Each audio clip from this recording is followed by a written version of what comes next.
Let's get the obvious out of the way. Being a PI sucks. It's not what you think. It's pretty much harassing women. Men hire PIs to go harass their wives and girlfriends, and once a blue moon you get asked to find a missing dog or to harass a man instead. But that's it, really.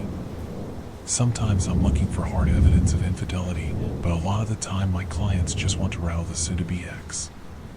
To make them paranoid and jittery and less reliable in a courtroom, or less likely to pay attention to small print agreements that stiff them out of the holiday home. So that's my job. I'm a pawn, and it is almost always on behalf of the kind of men who think women reading a book in public are secretly looking for male attention. I don't have an office. I did for a short while. But things are tough, as I'm sure many of you know, and PI work isn't exactly lucrative. I don't know why I'm still doing this job, except to say I'm my own boss, and it's not easy out there. I went into this with vastly different expectations. If anyone wants to hire someone who was convicted of insurance fraud while training to be a police officer, let me know. Otherwise, I'm on my own, following people in cars and sleeping in dingy motels. So when someone reached out looking for a guy to stalk them, I just figured it was a fetish thing. I got a nephew who went to art school and makes big bucks painting cartoon characters doing fucked up stuff. He ain't painting the Sistine Chapel, but he pays the bills and looks after his family. I figure if that work is good enough for him, it's good enough for me. So I met the woman and was surprised at how normal she looked. It was in a public place, a park with a nice bench. And even though it was starting to rain a little, we didn't let it bother either of us. We sat there, 2 tape recorders running, and hashed it out. She said she liked me. If she hadn't, she wouldn't have gotten out of her car. That was flattering coming from her. Good-looking woman. Professional. I didn't know at the time, but I quickly figured out she was a forensic accountant. Anyway, we got talking. She never gave me her motivation, but I would later come to understand her as an amateur narcissist. She was new at loving herself. She was smart, accomplished, and actually rather beautiful, provided you didn't spend a great deal of time agonizing over things like symmetry or eyebrows, and instead paid attention to how a smile reaches the eyes, or how laughter sounds when it catches someone by surprise. But she grew up dirt poor and spent her teen years unable to visit the dentist, or access a gym, or even just eat home-cooked food that wasn't microwaved. Plump frame, blotchy skin, hair she kept short with a pair of scissors because her and her mother relied on the shampoo and soap they stole from the motel where they shared cleaning shifts. When she fumbled awkward questions at some of the better-looking boys in her class, she rarely met with success. That's not to say she was an outcast, either. She had a social life. It's just poor kids have to grow up early. Prom's a luxury. Eating isn't. If you know, you know. Otherwise, you might be surprised by just how fucking tough it can be for some kids in this country. Anyway, she got out of that hole, fought tooth and nail, got an education, a good job, and by the time she finished her victory lap and took stock of her life, she was 35 years old and 1,000 miles from the trailer she was raised in. And she looked good. The woman in the mirror was a stranger that she wanted to get to know. I think hiring me was an act of self-love. I think if she could have, she would have sat in a car and watched herself get a cup of coffee, spying closely at the professional-looking woman doing a little half-run, half-skip to get out of the rain. The way she stood in line rocking back and forth on her heels to the music in her AirPods, thinking no one noticed. She wanted to admire herself, but unable to time travel or clone herself, she instead resorted to hiring me as a kind of proxy. I had my own boundaries, of course. They covered anything that was going to get me in trouble. The gist of the contract, after a nice week spent meeting after work and talking, was that I was to follow her as often as I could and just observe her. Photos, videos, secret recordings, occasionally a little bit more. Nothing physical. For example, one time I inventoried her handbag after she left it in a taxi by accident. I'm not a photographer, but something about all those knickknacks laid out on motel beds snapped with a black and white Polaroid. It looked good. Like something you'd see in a fancy gallery. Avant-garde, my nephew would say. She loved it. Paid me a bonus for it and everything. Anyway, this carried on like this for about 6 months. They were interesting times. Tailing her across train stations, racing across open parking lots to install a tracker on her car, standing on a bridge and dropping an AirTag in her bag as she walked past. It was a little bit like being a spy. She even paid for me to buy high-end equipment. Crazy stuff. One camera, I could sit on my balcony and read the texts on her phone from a block away. Occasionally there were days where I couldn't or wouldn't keep up the required intensity. Stalking requires a lot of cardio. When that happened, when I didn't feel like following her into a crowded place or sprinting halfway around town following her car, I'd do research. I'd investigate who this woman had once been. I created fake Facebook profiles and tracked down old school friends, spoke to former teachers, lovers, all of that. The whole job was a matter of mapping her out, like she was a country, you know? And a country isn't just hills and rivers and borders. Countries have history. She was happy with my initiative. The text she sent me when I showed her the research folder was a glowing commendation. First one I'd had in a long time. It was nice, someone telling me good job. She had a real way of making me feel like a kid getting a gold star. I didn't realize at the time, but I was putty in her hands. Head over heels, bless my stupid heart. Of course I didn't know what I was getting into, but I had just enough time to grow overconfident. I made the mistake of thinking that I wasn't going to find anything in her past that'd give me trouble sleeping. Boy, did I get that one fucking wrong. Her mother. That's where things took an odd turn. Now I knew from news reports the mother died in their trailer while her daughter was off staying at some boyfriend's place for a few days. Natural causes, it read. I wanted to know a little more about what natural causes they were. Figured if there was a congenital thing, it seemed like maybe I ought to know. You'd think the way the trailer park owner reacted to me asking about it, I'd tried asking the Russian government for proof of a democratic election. Thin, reedy little woman who gave me hell the moment I mentioned a name. What do you want to know that for? Who's asking? Who's paying you? Why you want to dig this shit up? Oh, she ripped me to pieces. I put it down to the natural sprinkling of crazies in the standard population and took a different tact. Started calling up the older folks in the park. Residents. Every single one of them put the phone down on me the second I mentioned her name. Well, all of them except one. Some people want to talk, and this old bastard was one of them. He had a lot to say about everything from the president to social media, and I let him ramble on before starting to press my point. Told him at the start I was a historian looking into the local area. That made it so it wasn't too suspicious when I began asking about this and that. Slowly making my way to the death of a 53-year-old woman a couple trailers down from him some years ago. Again, soon as I mentioned her name, there was a change in the air, even over the phone. For a second I thought this old guy was going to hang up just like the others. Could hear him smacking his dry lips as he mulled it over. Francine didn't deserve what happened to her, he said after a while. She wasn't a good woman. Didn't treat her daughter too good neither. But didn't deserve what happened.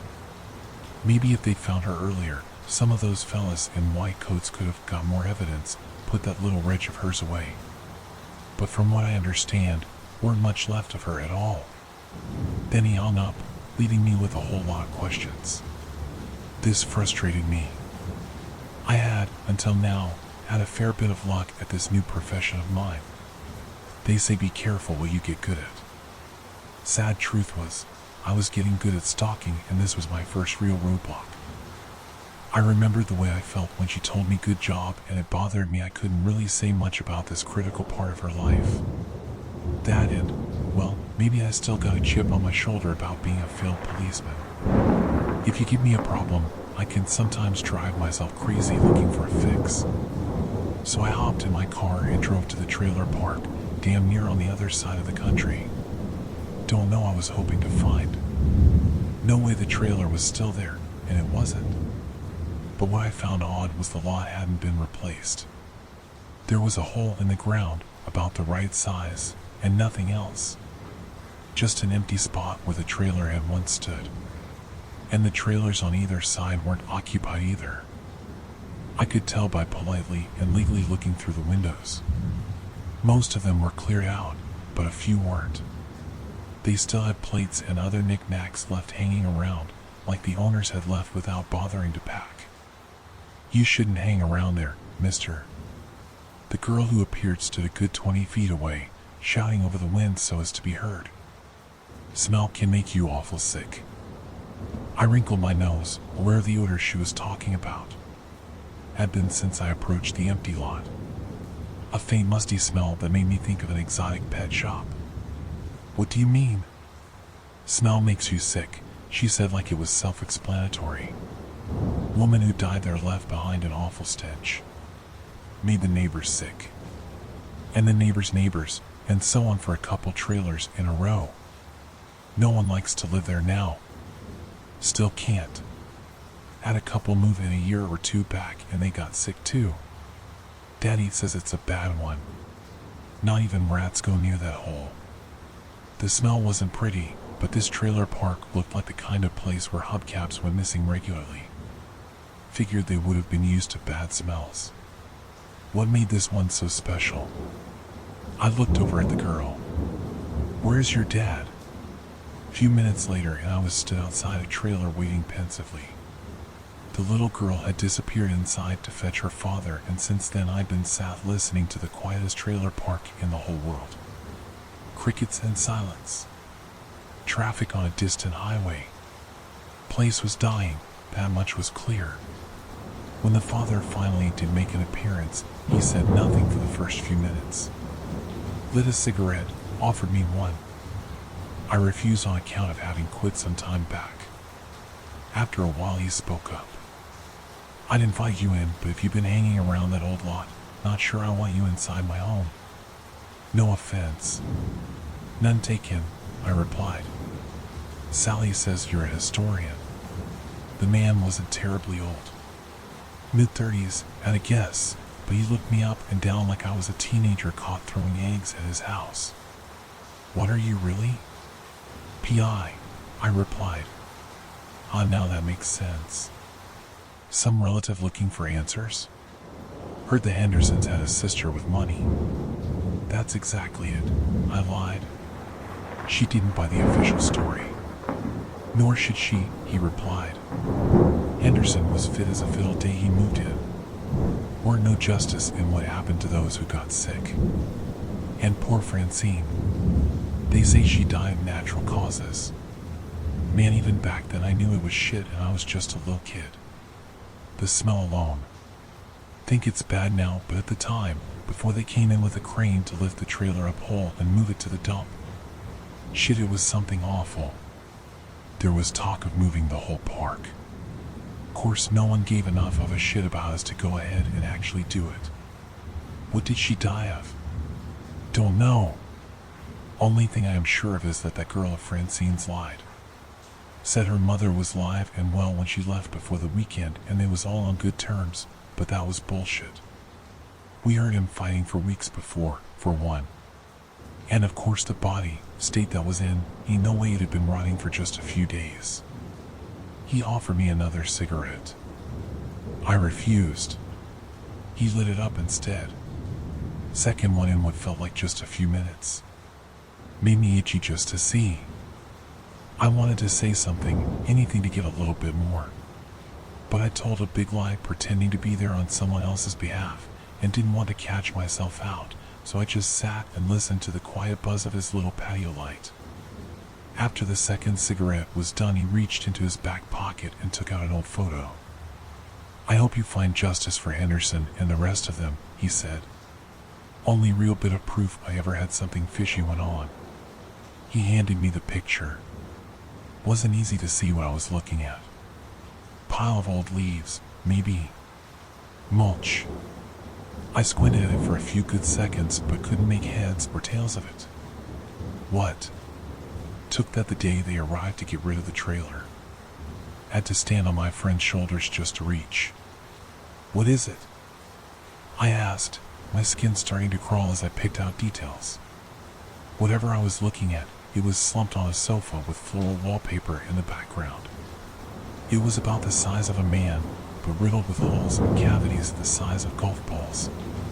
In my whole life, I'd never seen something that looked like that. Why, that's Francine, he said. Or at least what was left of her. He let me keep the photo. At a guess, that was the only interesting thing that had ever happened to that man, and he'd been waiting to share it with someone. All I had to do was give him an excuse. He seemed to take some pleasure in passing it on. Certainly found my reaction to it amusing. I must have gone pale as I grappled with thoughts of what had happened to make a body go bad like that. Back in the hotel, under a good light, I checked that picture again and again. Something about it made me deeply uncomfortable. Knowing a woman was under all that, all those holes and crevices must have been made in her flesh. And what had happened to her skin that had turned it such a funny texture? Looked furry, like the kind of thing that grows on top of a long-forgotten cup of coffee. A part of me considered asking my client about this, but I knew that wasn't the way to go. First, she probably wouldn't tell me good job if I had to ask. She hired me to do a certain thing, and that didn't involve politely requesting information right from the source. Second, well, I'd read the police reports, what was publicly available, anyway. And she made it clear she'd left on the Friday and came home on the Monday, and, well, what if that guy was right?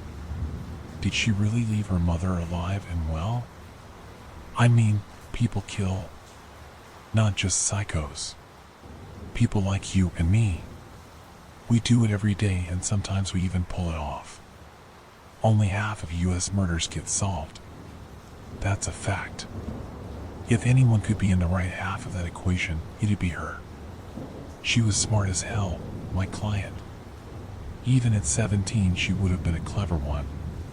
Clever enough that she might easily have been able to cover her tracks, gone over to some boyfriend, twisted his arm into giving her an alibi.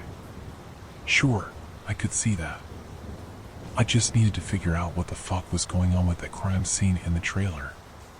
Thankfully, I got some friends still on the force, one of which I even have a bit of leverage on. At first, he couldn't find much on the actual mother, but then I asked him to see if he could take the photo I had, show it around, and see if anyone had seen something like it before. That proved a lot more fruitful. A few days later, he came back with a strange one, but straight away I saw the connection. I'll spare the details. Old man was found in a tub, all sorts of fucked up, in some old apartment building. It had since been condemned on account of the body, which is fairly weird since bodies don't usually cause that much fuss, but less weird when you realize that said body was in such a bad state it made 3 people sick and caused long-lasting structural damage. Whatever happened to this guy, it ate through the tub he'd been lying in and seeped into the floors and walls below. Turned plasterboard to shit, and apparently even caused some trouble for the sturdier elements like steel and concrete. I don't know how that works exactly, but that's what the file said, and going by the photos, I didn't feel like anyone was lying. As for the pictures, what can I say? Made my fucking skin crawl. No blurry little Polaroid snapped by a kid. These were professional crime scene pictures that showed something in a bathtub that didn't register as human until my eyes went looking for details. He looked like a hairy paper wasp's nest, only there were fingers and nipples and other little things that made it clear it had been built using a person as the framework. No face though. Just a head like a pile of used paper plates. Looking at those photos made me learn a new word just to describe how I felt. Trypophobia. Wasn't just the one guy either. Building was linked to the disappearance of the ground floor tenant. Some computer geek. I didn't worry about him too much. But what did catch my eye was there was only one woman living in the whole place. Second floor apartment. The registered name was somewhat familiar. Close enough to a certain someone's that it raised the hairs on my neck. Police at the scene managed to get a photo of her, and sure enough, there she was. My client going by a different name. Clearly something fishy was going on, or else why the pseudonym? I figured it possible she'd maybe offed her own mother. Parents and spouses make the most common victims. But what connection was there to that second corpse, and what about the missing guy? It was like a horror movie was following her around, and she was just blissfully unaware. Condemned buildings and festering trailers made for a far cry from the professional accountant who enjoyed oat milk lattes and used sweetener instead of sugar to spare her teeth. But there was no denying she was the connection. There was photographic proof she'd lived in that building. If I wanted to get ahead of this, to really understand what was going on, I had to figure out what had happened to those bodies. I'd pretty much exhausted my favors with the police, and truth was they didn't know any more than I did. But it turned out the building was still standing.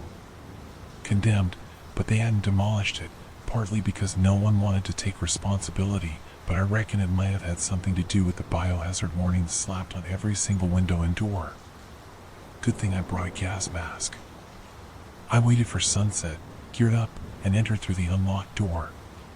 First thing that hit me as the door swung open was the smell. Similar to the trailer park, but full pelt and hot as hell. Made me think of lizards and poorly kept terrariums. Strong enough to make my eyes water even through the mask.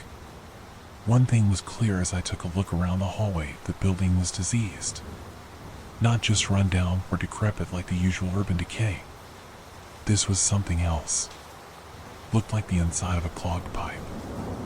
You know how limescale fills it up? It was a bit like that. This oily rust-colored fluid had seeped down the walls and left them glistening and soft. Ropey stalactites of the stuff hung down from the ceiling like old party banners, and I edged around them, afraid of what might happen if one touched me. Best guess was that stuff was digesting the place. Anything soft or organic was going or gone. Old umbrella frames were left standing in one corner, the fabric burnt or dissolved away. The carpet was reduced to just a few patches no bigger than my hand. And a bunch of old cardboard boxes piled up under the stairs had turned squat and half liquid, almost flowing down and around each other. The worst came when I took a look in the back room. More of a broom closet, I guess. Wouldn't have gone in, but something caught my eye. A well-worn shoe that wasn't covered in that oily shit. Sign of recent activity. That and the way the door was ajar just raised my suspicions, so I took a look. Even now the timeline eludes me, but someone, a vagrant most likely given the way they were dressed, died a nasty death in there. Chemical burns come to mind. They were balled up in one corner, eyeless, looking up at me as I pushed the door open to take a closer look. Pink flesh threaded with red blood vessels, yellow bones poking through here and there. From the looks of things, they'd been trying to work the door open. You could see a history of their escape attempts left by bleeding hands. Rust-colored finger streaks ran all along the door's edges, special attention paid to the hinges. And he'd broken the only window and tried hauling himself up there only to realize it was barred from the other side. The jagged glass that still clung to the frame was covered in old blood. His palms must have looked like grated cheese. Eventually he'd given up and lain down in that shit, and the thought of it made my chest feel heavy and tight.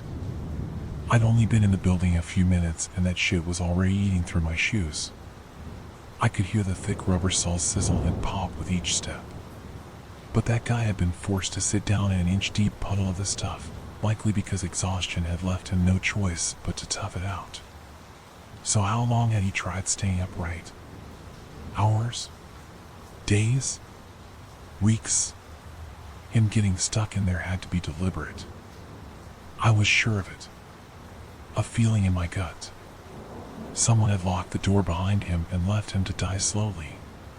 God only knows why, but did that mean they were still hanging around and waiting for a chance to get to me? Looking around, I sure didn't feel safe or alone. The shadows seemed too deep, and the steady drip drip drip of that rancid oil oozing out of every surface was too monotonous. Someone or something lived in that filth, and chances were they'd been responsible for that poor vagrant's agonizing death. That meant getting out of that shithole was a priority, so I made for the stairs and started the climb. If there were any answers in that place, it'd be in the apartment where that old man died. The crime scene tape was still hanging off the door frame when I found it, and the TV and sofa, or what remained of them, stood in the same place as in the photos. Back in the day, the old man had been a hoarder, and I was surprised crime scene hadn't cleared all his shit out. It was all still there, only what had once been a chest-high maze of papers and magazines was now just a kind of hardened pulp, almost like magma dried mid-flow. Whole fucking place was covered in this stuff like a coral reef, growing up the walls and even patches of the ceiling. Looked a hell of a lot like a wasp's nest, and it looked to be the source of that oily-looking fluid. You could see it sweating out of every crease and fold in that strange hive. It was almost hypnotic to look at. Glistening amber beads oozing out of papery sheets that flowed like rock strata. There was a gentle, barely perceptible rhythm. Hypnotic. I don't know why, but I reached out and ran the tip of my finger as gently as I could along the surface. It felt like the underside of a mushroom. All those papery gills. Gossamer thin. Soft and inviting. I wore no gloves, and the brief moment of contact had deposited a single bead of that strange syrup on my fingertip. It caused a tingling sensation that was not entirely unpleasant. Even the blood that trickled down my knuckle felt warm and wet, like testing a hot bath with your hand. I liked it. And I wanted more. I went to reach out and push my arm into the nest when a hand burst out of the nest and gripped my wrist. I was so surprised I didn't even make a noise, but instead wordlessly fell back as the hand pushed me away from the nest. A very nearly skinless forearm followed, and soon after a face emerged from the papery nest like a grime-covered nightmare. Black eyes and a lipless mouth. It was a man that could have passed for a corpse, like a half-digested piece of meat. Terrified, I struggled to my feet and realized that this person had broken damn near every bone in my wrist with that single grip. "Your meat smells raw," he growled before heaving himself out of the nest in a disgusting parody of childbirth. My sanity flickered, and the next thing I knew I was on the ground floor with bleeding eyes and both hands frantically pulling at the door handle. My mind returned in pieces. I blinked red tears away but didn't stop trying to open the door. I felt it, that urgent need to leave, like a suffocating man feels the need to breathe. But I fucked up bad. I'd sniffed out the closet and saw the trap laid there, but hadn't seen the larger one set for me. There was only one way in and out of that building, and I hadn't jammed the door open. Now it was shut and nothing I did could get it open. With more time, maybe I could have pried the jamb or even kicked it down, but my heart was racing and my vision blurring. I wanted out of that place. A hot primal need to get the hell out. The air was too hot. My mask too stifling. Sweat condensed on the inner plastic and made it damn near impossible to see. And the pain in my wrist was a throbbing explosion that made sensible thought impossible. I'd realized early on into my little foray that I was underprepared, but the scale of what that meant eluded me until I was there wrestling with thoughts of exposure and contagion and disease, fumbling at a greasy doorknob with a broken hand while suppressing thoughts of what might be crawling up my leg or back or neck. Panic threatened to consume me. The world and all the normality it represented was right fucking there. I could hear it. The distant hum of traffic. The amber glow of streetlights that lit up the biohazard posters. Not 30 minutes ago I'd been there. Safe and far away from this waking nightmare. I was being reduced to a prey animal. Even in the moment I could sense it happening to me. Being made into something lesser, but it was like my actions were no longer my own. When I finally gave up on the front door, I turned around and saw the shadows way back at the hallway begin to shift as something descended the stairwell. There was no other way out. No door. No window. Just me, a long corridor, and a nightmare coming right at me. Something inside me gave up. I don't know how to describe it. I'm still not sure if it was that building and that strange fluid that seemed to warp my own thoughts, or maybe there's just too much one person can go through. But I could practically hear the thin membrane of my sanity tear as I fell backwards into the door and slid down onto my ass, breathlessly awaiting my terrible fate. I almost contemplated turning off my light, but by then it was too late. I could see him coming towards me. He was legless. Nothing from the waist down except black and viscera trailing up the stairs behind him. He pulled himself towards hand over hand with hungry eyes. Before I knew it, he was on top of me, one hand gripping my mouth with a salty palm, the other stroking my hair. And then, in an instant, his demeanor changed. He pulled back with a terrified cry and scrambled away like I'd just stuck him with a blade. No, no, no, no, no, he muttered. No, no, you should have said, I didn't know, I thought you were another one, I didn't know, I thought you were here for me, I didn't know you were hers. He cowered away, pedaling on both hands backwards while keeping his eyes fixed on me. Tell her I did not know you were hers, I could not smell until I was close, very close. If I hurt you, I am sorry. Tell her I am sorry. I did not mean to hurt you, it is just I do not get to eat often and am always hungry. With a rapid gesture, he threw the key for the door at me. It skittered across the floor and fell just short of my feet. Tell her I did not know. WWW, what are you? I stammered. He looked at me curiously, stopping his retreat only briefly to gauge my expression. She likes to be seen, but I looked without asking, and I got what I deserve. Who are you talking about? I asked. He very nearly laughed, but with such deformities it was mostly a drooling guffaw. You know, he gasped. Don't be stupid. You're in love with her. Just like me. But different. You got permission. I didn't. But she was good. She left me an old nest to live in. And I have permission to eat anything I kill or trap myself. Hard now that people know to stay away, but sometimes I get lucky. His eyes flicked to the closet with sickening hunger. What has this got to do with her? I asked. What color are her eyes? He replied, almost manic with excitement. Answer.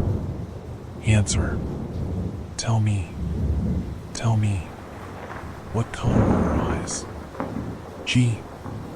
I stopped. The word felt wrong in my mouth. BL. Bro. No, he chittered. None of those. Seemingly excited but afraid, he raced forward momentarily and gripped my lapels with twisted glee. Compound, he hissed with such forbidden pleasure. Her eyes are compound. She's jealous of us, you know? Jealous we get to love her. And then he disappeared into the darkness, and something inside me gave way entirely, and I passed out. I don't know much of what came after, exactly. I was found a few hours later in my car, idling at a traffic light. I'd made some effort at getting away on my own, but didn't get very far. No surprise here, but I got sick as a dog going in that place. A deep chest infection. The kind that scares everyone at least once in their life. Only fair given how fucking stupid I was. But forgive me, I hadn't anticipated nightmares beyond human comprehension.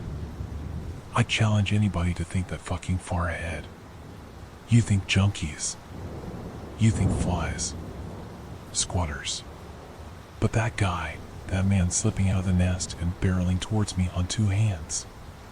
My mind going sizzle pop along with the soles on my boots. In real life, shit like that always sneaks up on you. So I paid the price.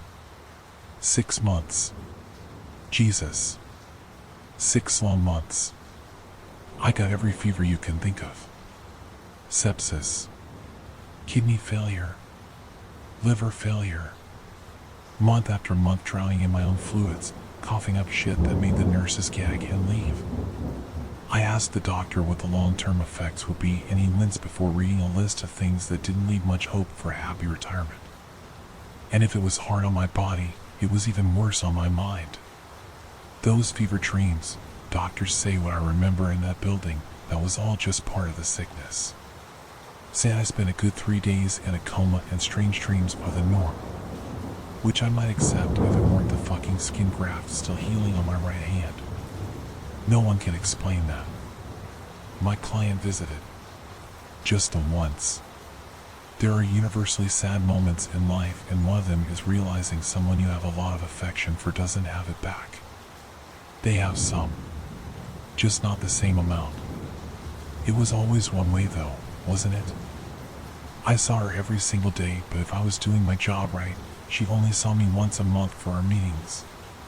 Our arrangement ended not long after, so I hope anyway. She left like it was nothing but me. Jesus, it felt like someone excavated my heart right out. Even after what she told me why she was there, even after what I did, I could barely stand up straight. I was so heartbroken. There were times after that I wished the sickness would just take me. Maybe that defeatism is why it got so bad. Who knows? She came to me looking for a recommendation, of all things. She wasn't cold. Far from it. But there was a sense of disappointment as she sat beside me and eyed me up. I liked the initiative, she said after a while. But the results leave me unimpressed. What the fuck happened in that place? I asked, and even though I could barely hear my own voice, she seemed like she heard every word. For a moment, the way she contemplated it, I thought I was gonna get a straight answer. You know, my mother said men don't see ugly women. They know they exist, but they just poof them right out of their mind. Like a magic trick. She said we work better being a little plain. Good enough to take home for a night. Any more and we'd start to leave problems everywhere we go. That guy was a problem. She was trying to warn me about the dangers of attention, but silly me, I went and got addicted. I hoped with you there might be a degree of separation. Infatuation on a contractual basis. She took a deep breath like she had a long hard day. I don't know. Maybe Mom was right. It's ridiculous, I suppose. The fly shouldn't admire the spider. It either sees it and fears it, or doesn't know what's coming until it's too late. I think Mom was telling me to go for the latter. It's no fun being invisible though. You spent all that time looking at me. Following me.